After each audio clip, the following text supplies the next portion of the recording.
Hello everyone, today I'm going to be presenting the cultural differences between Belgium and the United Kingdom. A few weeks ago, prior to this presentation, I did an interview with an expat named Justin Carter and wrote a topic report about my findings. Before doing the research and talking to the expat, I thought that the UK and Belgium weren't that different as they lay geographically very close. But of course, my opinion changed after doing the research.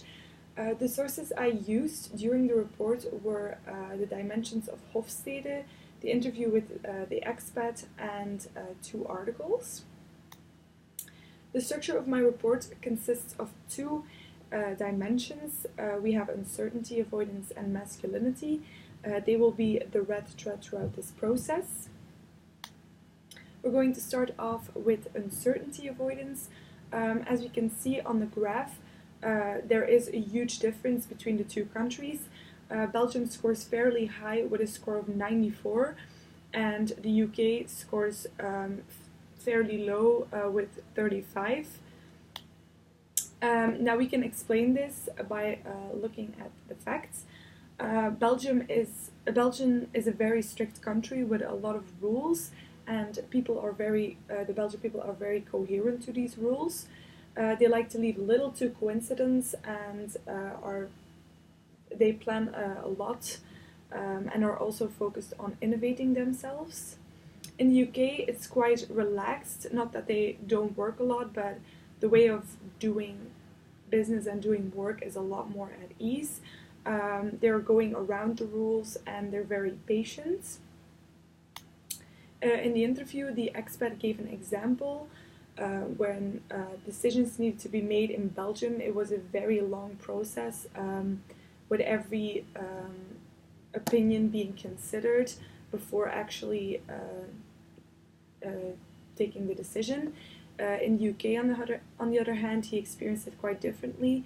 Their decisions were just made, and it was seen afterwards what would be the end result and how they could maybe reform it.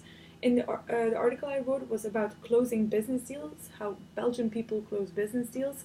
It's also a long process with often a business dinner to get to know your business partner.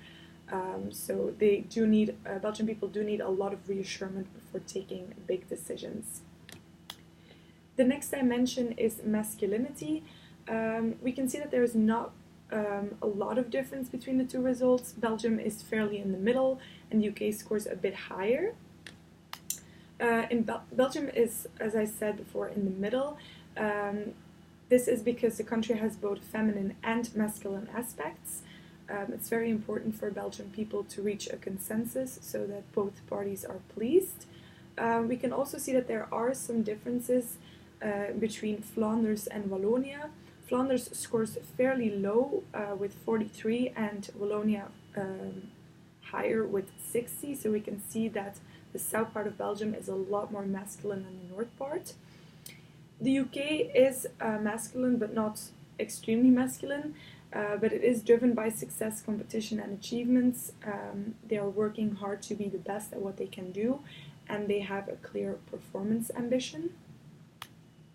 In the interview, the expat named another example that when there would be a presentation of a high manager, that Belgian people would be more in the back and ask their questions very carefully, so they are a lot more reserved, whilst UK people were in the front asking questions even during the presentation, totally not shy to be the best and to learn more.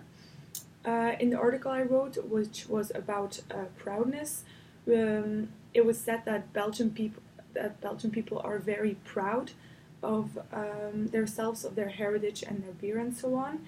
UK people are also very proud, but in the article it was said that the younger generations often lack a sense of proudness due to not a lot of background about their history, so they don't really know what their country has been through. They all see it very negative.